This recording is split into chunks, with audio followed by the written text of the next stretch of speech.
diteruskan dengan doa awal majelis. Bismillahirrahmanirrahim.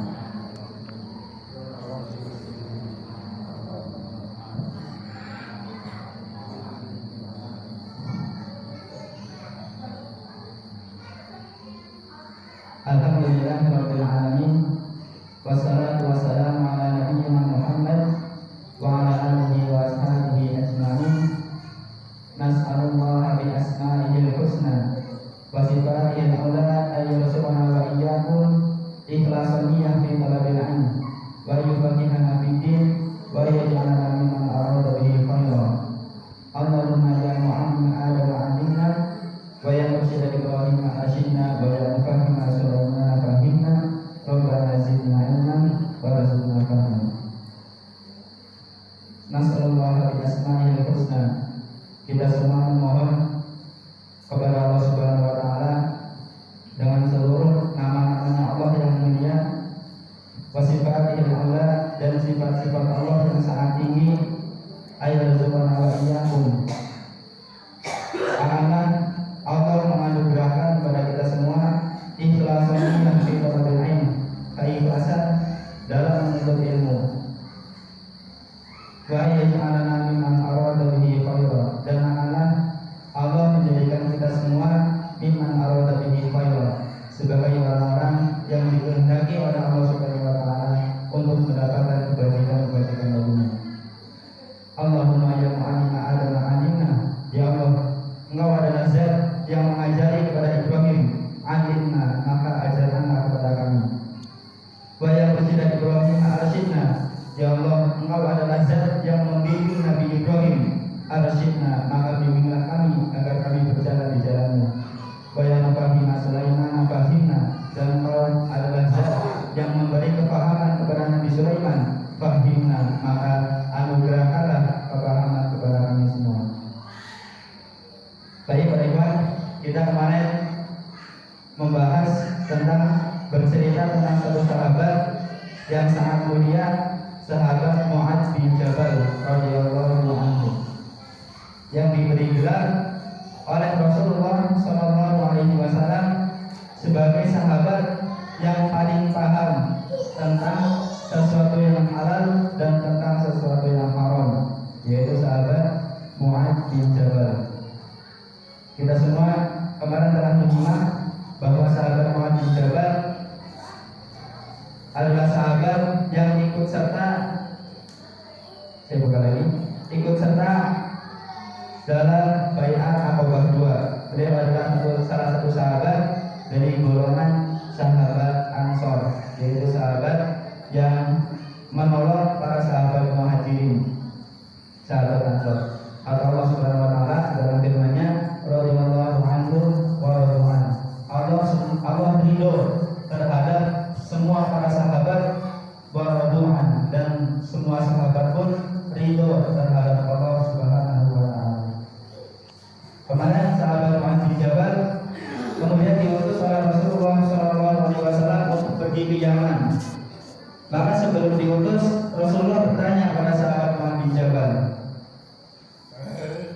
dengan apa kau akan memutuskan suatu perkara, wahai Mu'adz? Maka sahabat Mu'adz bin Jabal menjawab dengan kitabullah. Lalu Rasul melanjutkan, jikalau engkau tidak menemukan perkara tersebut dalam kitabullah, dengan apa engkau akan memutuskan perkara itu? Maka sahabat Mu'adz bin Jabal melanjutkan, aku akan memutuskannya dengan sunnah Nabi-Nya. Dan Rasul melanjutkan, jika engkau tidak menemukan perkara tersebut dalam sunnah Nabi-Nya, maka dengan apa engkau akan memutuskan suatu perkara? Maka sahabat Mu'adz bin Jabal menjawab, aku akan berijtihad dengan pendapatku sendiri. Itu sahabat Mu'adz bin Jabal, sahabat yang Masya Allah diberikan oleh Allah Subhanahu wa taala anugerah kecerdasan yang sangat luar biasa, sehingga di antara para sahabat Mu'adz bin Jabal merupakan salah satu sahabat. Saya menyebutkan salah satu sahabat, bukan cuma satu sahabat, salah satu sahabat yang paling paham tentang fikih, terutamanya paling paham antara sesuatu yang halal Shallallahu Alaihi Wasallam bersabda, sahabatku, umatku yang paling paham tentang yang halal dan yang haram adalah Mu'adz bin Jabal. Tetapi gelar tersebut yang diberikan oleh Rasulullah SAW tidak kemudian menjadikan sahabat Mu'adz bin Jabal itu dalam satu perkara hanya memutuskan dengan pendapatnya sendiri. Kalau mungkin sahabat Mu'adz bin Jabal dan Rasul masih hidup dalam zaman ini, kalau Rasul memberikan suatu gelar terhadap seorang yang paham tentang itu semua, maka kemungkinan ada sifat egois atau saya itu paling paham dalam perkara ini, maka untuk apa saya itu meminta pendapat orang lain? Saya sendiri yang dicap oleh Rasul sebagai sahabat yang paling paham tentang mana yang halal dan mana yang haram. Tetapi sahabat Mu'adz bin Jabal tidak demikian. Beliau tetap dalam satu musyawarahnya yang berbentuk halaqah atau dalam majelisnya yang berbentuk halaqah, yang mungkin sekarang kita perhatikan seperti ini, yaitu duduk dalam setengah lingkaran. Itu sahabat Mu'adz bin Jabal selalu meminta pendapat terhadap orang lain, atau orang lain itu beristihad terlebih dahulu. Bahkan dikisahkan bahwa sering sekali sahabat Mu'adz bin Jabal itu duduk di antara masyayikh. Masyayikh itu jamak dari kalimat syekh. Makanya dalam hadis mungkin kita sering mendapati akhrajahu syaikhon. Hadis diriwayatkan oleh dua syekh, yaitu Bukhari dan Muslim. Syekhun satu syekh, syaikhon dua syekh, masyayikh berbagai syekh atau banyak syekh. Maka sahabat Mu'adz bin Jabal itu sering sekali bermusyawarah atau diajak musyawarah oleh para masyayikh. Orangnya itu sepuh-sepuh, paham tentang agama pastinya. Hanya Mu'adz bin Jabal seorang pemuda dan yang usianya itu paling muda. Tetapi ketika para masyayikh, para ulama yang sepuh tersebut itu berbeda pendapat dan mendapati kerancuan dalam suatu hadis atau dalam suatu perkara, maka para syekh tidak berani beristihad dan memberikan kesempatan kepada sahabat Mu'adz bin Jabal. Dan ketika sahabat Mu'adz bin Jabal, seluruh para masyayikh itu mendengarkan. Gak ada satupun masyayikh yang mungkin berani menentang pendapatnya sahabat Mu'adz bin Jabal. Itu karena sangat tingginya wibawa yang dimiliki oleh Mu'adz bin Jabal radhiyallahu anhu. Bahkan kecerdasan Mu'adz bin Jabal itu dikisahkan bahwa Mu'adz bin Jabal meskipun orang yang paling muda, tapi beliau paling paham tentang suatu hadis, sampai detail-detailnya itu sahabat Mu'adz bin Jabal itu paham. Tetapi sahabat Mu'adz bin Jabal itu mengajarkan kepada kita semua, kalau dalam suatu penyampaian atau kalau misalnya ada orang yang sedang beristihad, ada orang yang menyampaikan pendapat, ada orang yang menyampaikan suatu ilmu, Mu'adz bin Jabal itu tahu bahwa yang disampaikan oleh syekh tersebut itu ada kekeliruan.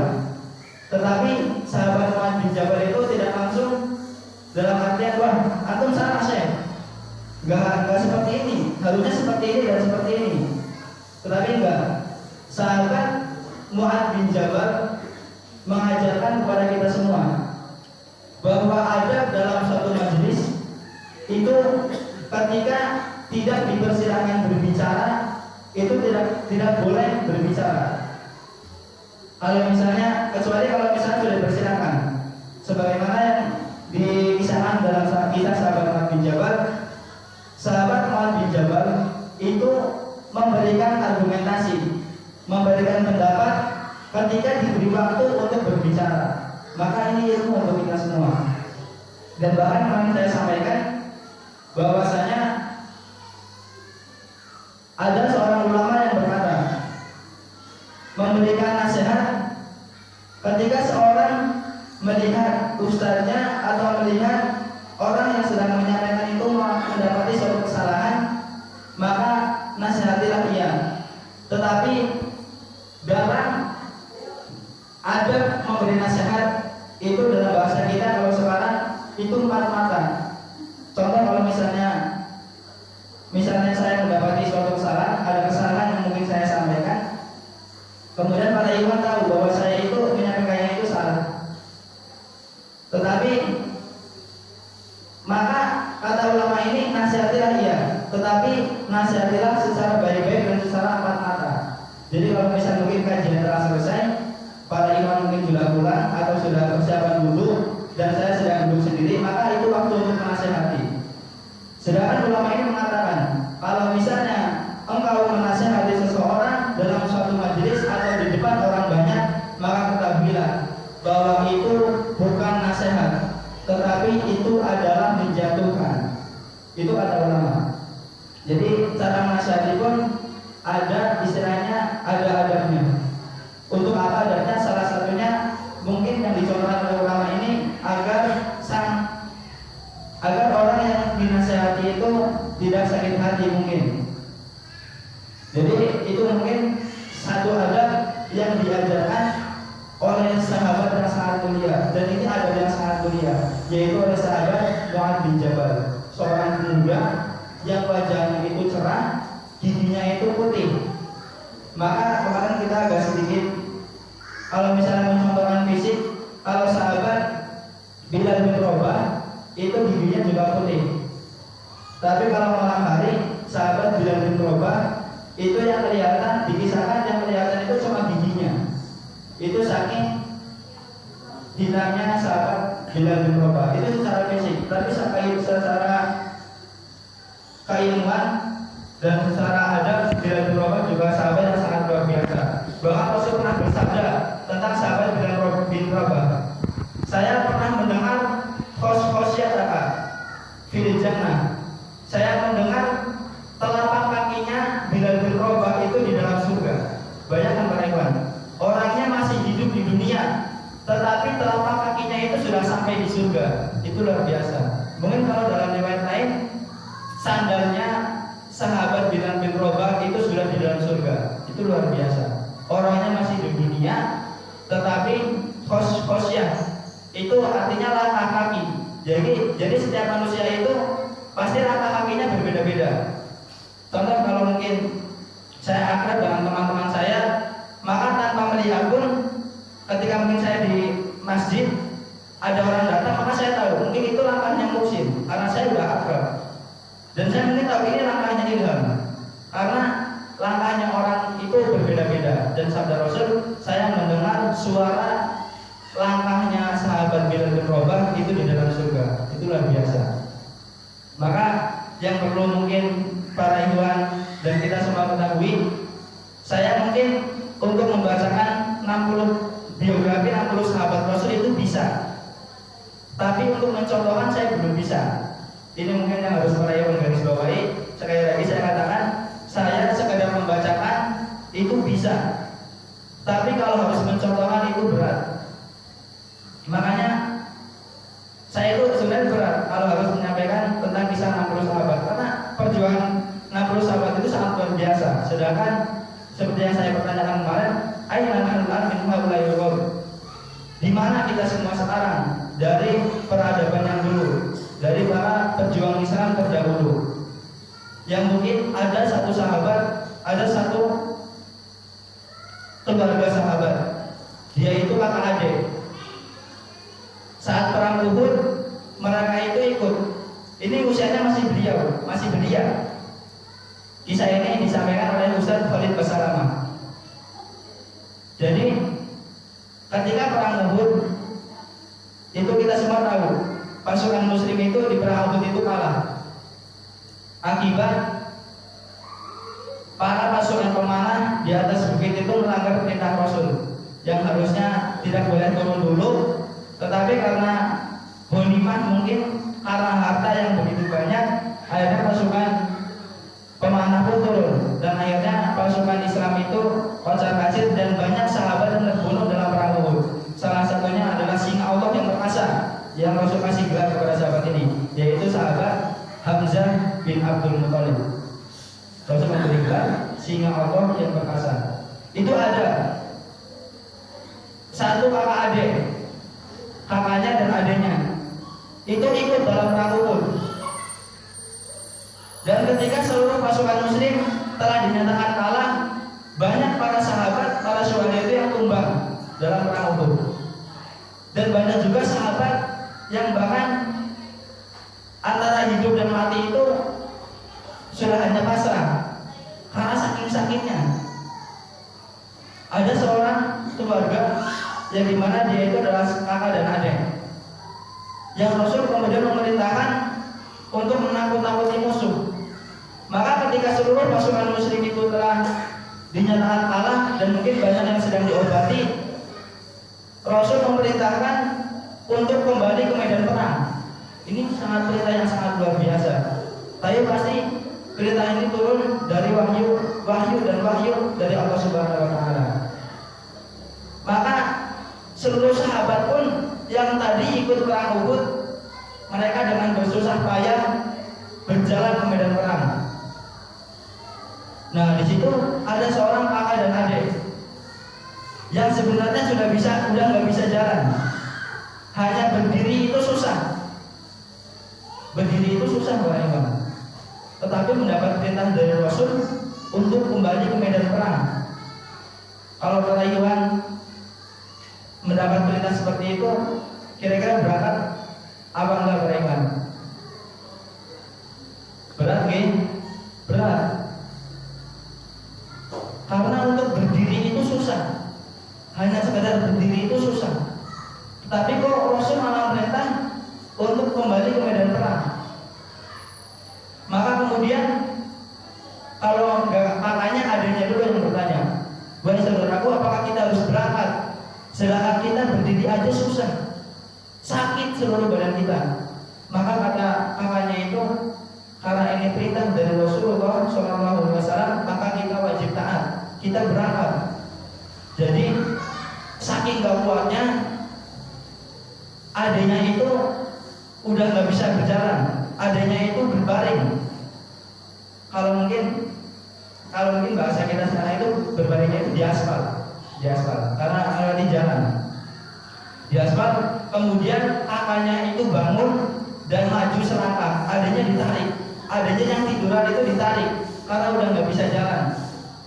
Kakaknya berdiri berjalan selangkah, adanya ditarik. Kemudian kakaknya nggak kuat, kakaknya tumbang.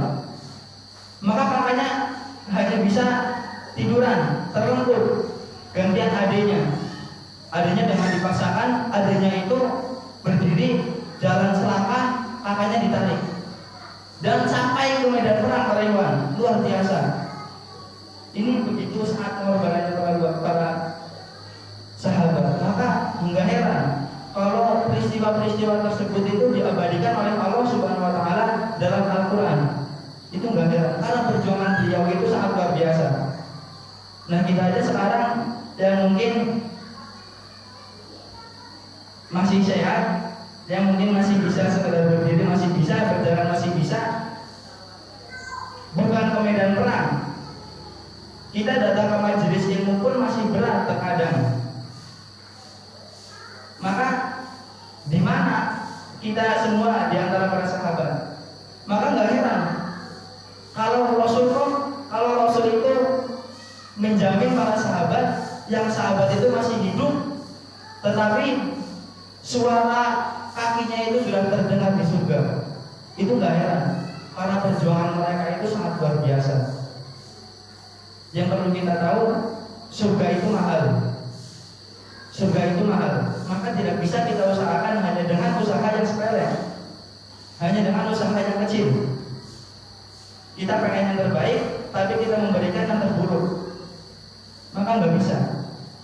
Kalau kita ingin sesuatu yang terbaik, maka kita harus melakukan pengorbanan juga yang terbaik. Itu yang dicontohkan oleh para sahabat. Makanya saya itu malu kalau harus membacakan kisah ini. Makanya tadi saya katakan, saya itu bisa untuk sekedar membaca biografi 60 sahabat Rasul, tapi untuk mencontohkan itu berat. Karena terkadang kita pusing aja udah nggak bisa ke masjid.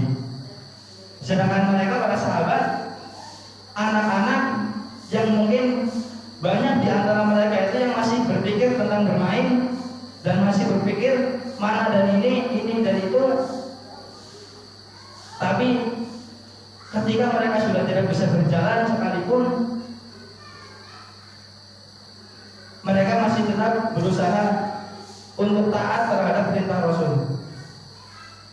Makanya Rasulullah SAW pernah bersabda, barang siapa yang benci terhadap sahabatku, barang siapa yang mencela sahabatku, maka sungguh dia telah menghina aku. Dan barang siapa yang cinta terhadap sahabatku, maka sungguh dia telah mencintai aku. Mungkin itu sedikit mukadimah tentang pembahasan pada kesempatan pada kali ini. Kita lanjutkan membacanya.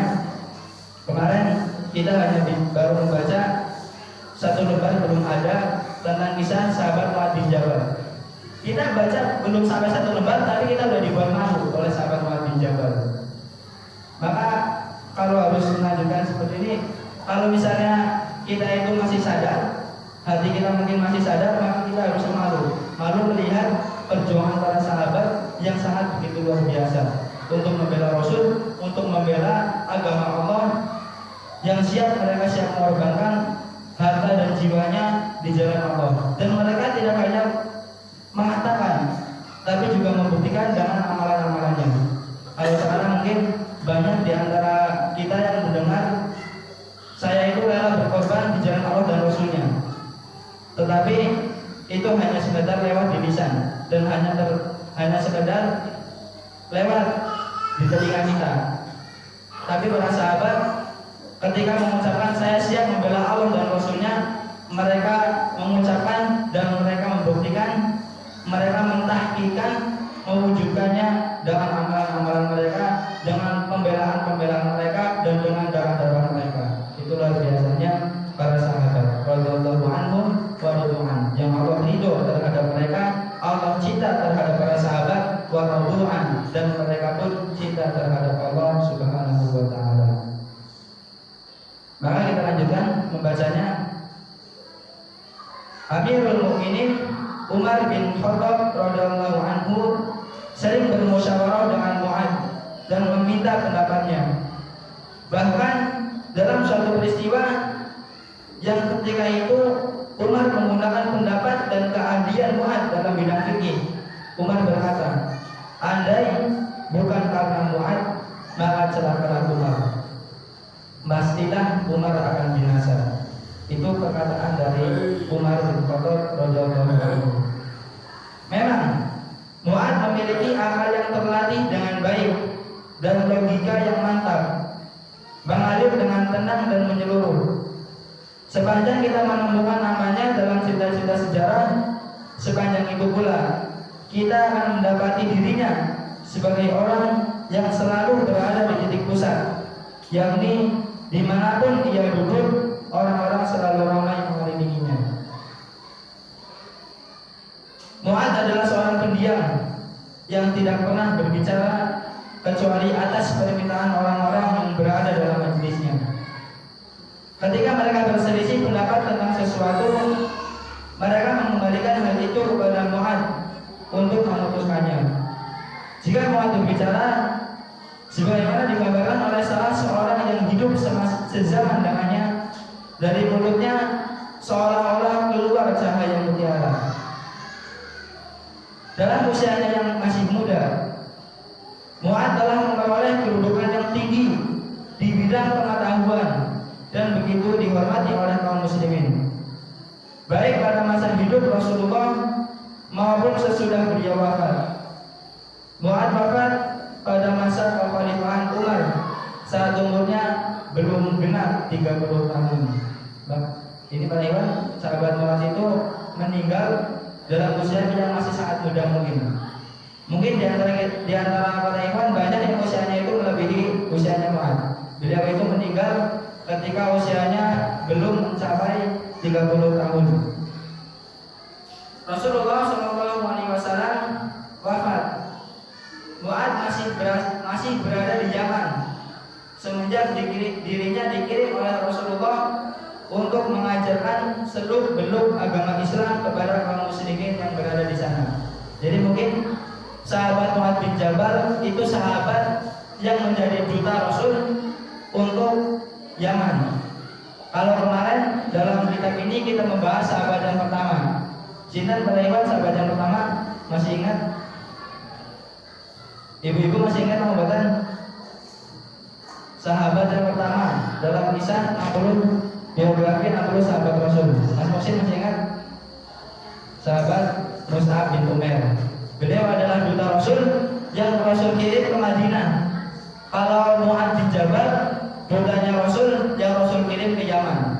Sama-sama utusan, sama-sama orang yang dipercaya oleh Rasul karena ilmunya, karena keilmuannya, karena kecerdasannya. Mus'ab dikirim ke Madinah dan Mus'ab dikirim ke Madinah, Mu'adz bin Jabal dikirim ke Yaman. Sama-sama duta Rasulullah. Mu'adz adalah orang yang bersih dan jujur. Meskipun diyakini menjadi orang yang kaya, kekayaan itu tentulah ia peroleh melalui jalan yang halal, tidak dengan jalan yang haram. Bahkan menerima barang yang subhat pun tidak hendak ia terima. Karena itu ia menolak usulan Umar dan membantah pandangannya. Umar pun pergi dan meninggalkan Mu'adz bin Jabal. Keesokan harinya Mu'adz berlari secepat-cepatnya menuju rumah Umar. Begitu bertemu dengan Umar, Mu'adz langsung merangkulnya. Sementara air matanya bercucuran mendahului perkataannya. Ia berkata, "Semalam aku bermimpi masuk ke dalam telaga yang penuh dengan air. Kondisi itu membuatku khawatir akan tenggelam.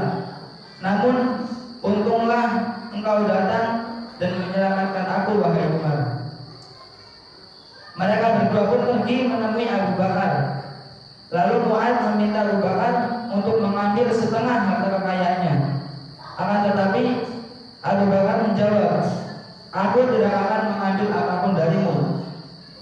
Umar menatap Mu'adz sambil berkata, "Sekarang harta itu sudah halal dan baik." Ini hebatnya sahabat Mu'adz bin Jabal.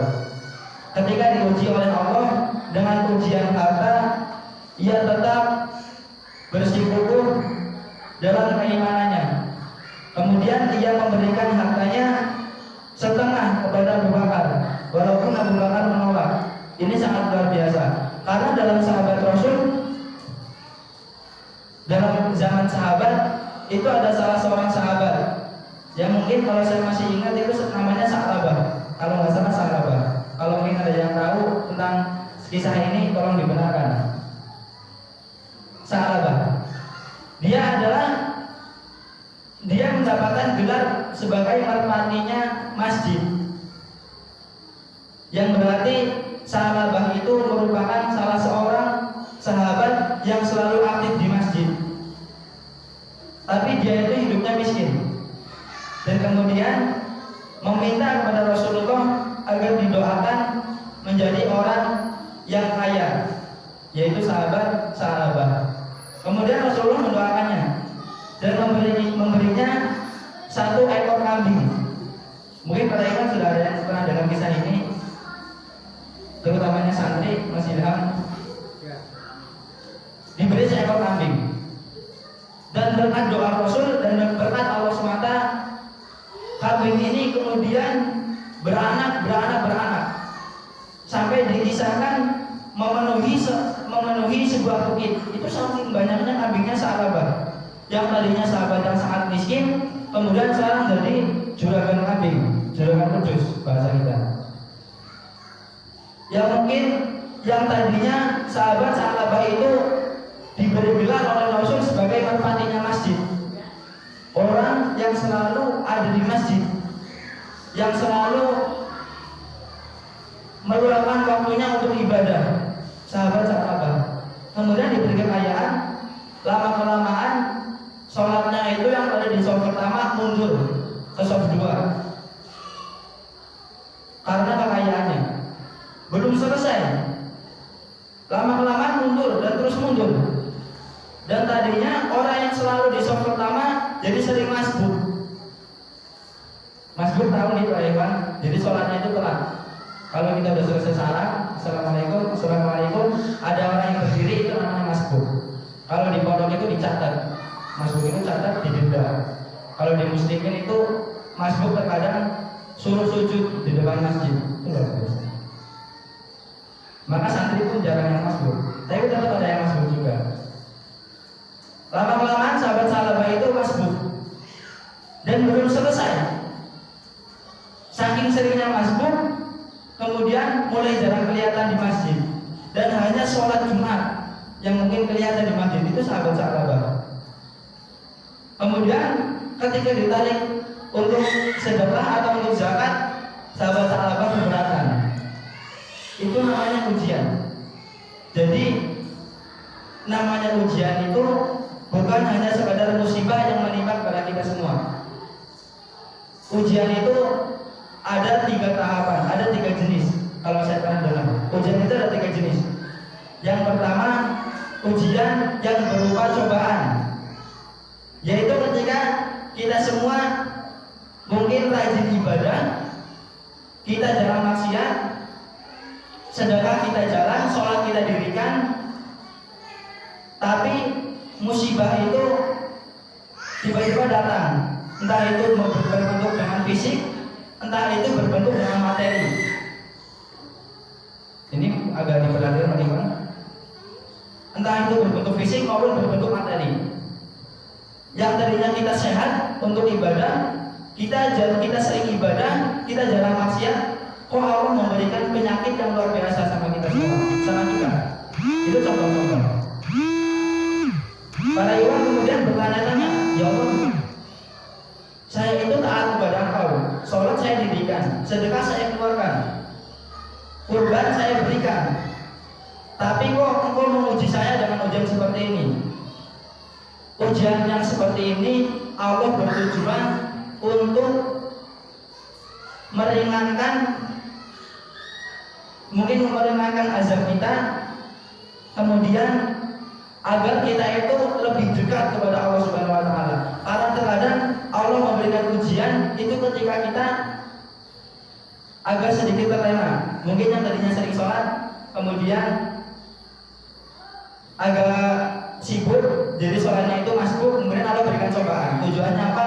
Tujuannya agar kita sadar bahwasanya Allah itu sedang cinta sama kita. Allah itu pengen kita itu lebih rajin lagi, karena Allah itu senang melihat doa dari hambanya. Yang Rasul pernah bersabda, Allah itu turun di sepertiga malam, dan kemudian Allah berfirman, wahai hambaku, di antara engkau yang berdoa, maka akan aku kabulkan, dan siapapun dari kamu semua yang meminta kepadaku, maka aku akan berikan. Itu ujian yang pertama. Tujuannya agar Allah itu menyediakan kepada kita kebaikan, dan Allah itu bertujuan agar kita itu lebih dekat lagi kepada Allah Subhanahu wa taala. Kemudian ujian yang kedua, yaitu berupa azab, atau bahasa kita itu teguran dari Allah karena berbagai macam kemaksiatan yang kita perbuat. Itu namanya azab. Tujuannya untuk meringankan siksa kita, dan agar kita itu sadar bahwa yang kita lakukan selama ini itu salah. Itu azab. Azab terkadang Allah berikan di dunia dan Allah berikan juga di akhirat. Itu azab. Tapi kalau ujian di sini, ujian berbentuk musibah, itu terkadang itu teguran dari Allah. Kalau mungkin kita melihat, wah di sana kok ada bencana terus, maka kita telaah apa yang orang-orang sana itu lakukan. Kalau mungkin dulu ada peristiwa di Palu, yang mungkin Mas Latif pernah ke sana, saya lebih paham mungkin. Oh, ke Palu belum? Itu kalau saya melihat videonya, itu karena di Palu itu banyak maksiat, maka Allah berikan ujian tersebut kepada orang-orang yang di sana. Dan itu mungkin salah satu teguran dari Allah agar orang-orang seperti kita yang di sana diazab, kita nggak diazab, itu bisa mengambil pelajaran bahwa Allah mengazab daerah sana itu karena maksiat yang mereka itu lakukan, dan kita harusnya bisa mengambil pelajaran. Itu jenis ujian yang kedua, agar kita itu sadar bahwasanya yang kita lakukan selama ini itu salah, dan kita memohon kepada Allah untuk Allah memberi kita jalan yang lebih baik lagi. Itu ujian yang kedua. Kemudian ujian yang ketiga, ini yang biasa disebut istidraj. yaitu kita sering maksiat, kita mungkin nggak rajin-rajin banget ibadahnya, tetapi rezeki kita itu lancar, seakan-akan tidak ada kendala sedikit pun. Yang bisnisnya lancar, kemudian yang mungkin kerjanya lancar, tidak ada ujian. Maka kita harus hati-hati, apakah ini bentuk istidraj, apakah ini bentuk nikmat dari Allah Subhanahu wa taala. Maka kita harus cerdas membedakan mana yang nikmat dan mana yang istidraj. Karena istidraj itu ujian yang Allah berikan, tetapi yang seringnya itu berupa kesehatan, seringnya itu berupa rezeki yang banyak. Mohon maaf, mungkin para ikhwan, kita itu mungkin terkadang kita itu ibadahnya nggak serajin ustadz-ustadz kita. Kalau kita lihat ustadz-ustadz di pusat itu kan sangat luar biasa ibadahnya, itu dekor, ngajinya itu dulu. Bahkan kemarin waktu saya ngaji di situ, bahkan saya hampir nggak melihat masjid itu kosong dari suara Al-Quran. Malam ada yang ngaji, siang ada yang ngaji, sore ada yang ngaji, pagi ada yang ngaji. Maka harus cerdas-cerdas. Kita itu ibadahnya mungkin nggak dekor, kita ibadahnya nggak terlalu rajin, sering maksiat juga, tapi kok urusan kita lancar, fisik kita itu sehat, seakan-akan kita itu orang yang tidak pernah tersentuh penyakit apapun. Maka kita harus cerdas, kita harus tahu ini bentuk nikmat karena ibadah yang kita lakukan, atau ini bentuk istidraj, ujian yang Allah berikan kepada kita semua. Dan istidraj itu bahayanya sangat besar. Kalau mungkin Ustadz Firdaus pernah mengatakan, kalau Allah mengazab manusia di dunia itu bertujuan untuk meringankan siksanya di akhirat. Yang harusnya siksanya ditimpa di akhirat, Allah sisihkan ditimpa di dunia. Jadi di akhirat itu nggak terlalu besar siksanya. Tapi kalau istidraj, Allah makmurkan hidupnya di dunia, tapi azabnya itu di akhirat, ditumpuk azabnya itu. Maka mungkin kita pernah sedikit terbesit dalam pikiran kita. Kita orang Islam yang katanya Allah, kita adalah agama yang rahmatan lil alamin. Kita itu rahmat untuk seluruh alam. Kita yang mungkin sering berdoa sama Allah, kita yang menempelkan jidat kita untuk bersujud kepada Allah. Tapi kondisi kita itu agak seret. Sedangkan orang kafir, orang yang mungkin bukan Islam, non Muslim, mereka itu nggak pernah nentuin jidatnya untuk sujud kepada Allah, tapi rezekinya itu lancar. Banyak nama buatan bagaimana? Ibu-ibu banyak nama buatan. Wong mungkin sing kudu Islam, tapi rezekinya kathah, banyak nama buatan. Kalau ibu-ibu pengen melihat, bisa ke pasar kerja mungkin di sana banyak orang-orang Cina yang mungkin agamanya itu bukan Islam, tapi rezeki mereka itu lancar. Nah kita nggak boleh iri, karena mungkin Allah sempitkan rezeki kita di dunia, tapi Allah akan ganti semua itu di akhirat. Pengen apa buatan ibu-ibu? Allahumma itu ada 3 jenis ujian yang harus kita cerdas-cerdas membedakan. Apakah ini nikmat dari Allah? Apakah kesehatan kita itu kita gunakan untuk Allah? Dan apakah kesehatan kita itu merupakan satu bentuk istidraj yang Allah berikan kepada kita semua, yang Allah bertujuan untuk mengazab kita semua. Kita berlindung kepada Allah dari seluruh azab-azabnya, dari seluruh siksa-siksa, dari seluruh siksa-siksaan yang Allah sediakan di akhirat. Allahumma. Nah mungkin untuk pertemuan pada akhir kali ini gak bisa selesai juga pembahasan Mu'adz bin Jabal. Masih ada 1 lembar setengah lagi, insya Allah kita selesaikan di pertemuan yang akan datang. Itu mungkin yang dapat saya sampaikan. Kalau ada kurangnya itu semata-mata karena kebodohan saya sendiri, semata-mata karena kedangkalan ilmu saya, dan kalau ada benarnya itu semata-mata hanya turun dari Allah Subhanahu wa taala. Kepada Allah astagfirullahaladzim wal afu minkum. Kita akhiri majelis pada kesempatan pada maghrib kali ini dengan membaca hamdalah dengan diteruskan doa kafaratul majelis. Alhamdulillahirabbil alamin.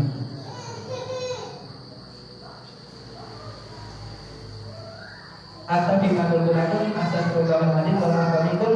Undur maqala wa la tandur maqala. Assalamualaikum warahmatullahi wabarakatuh.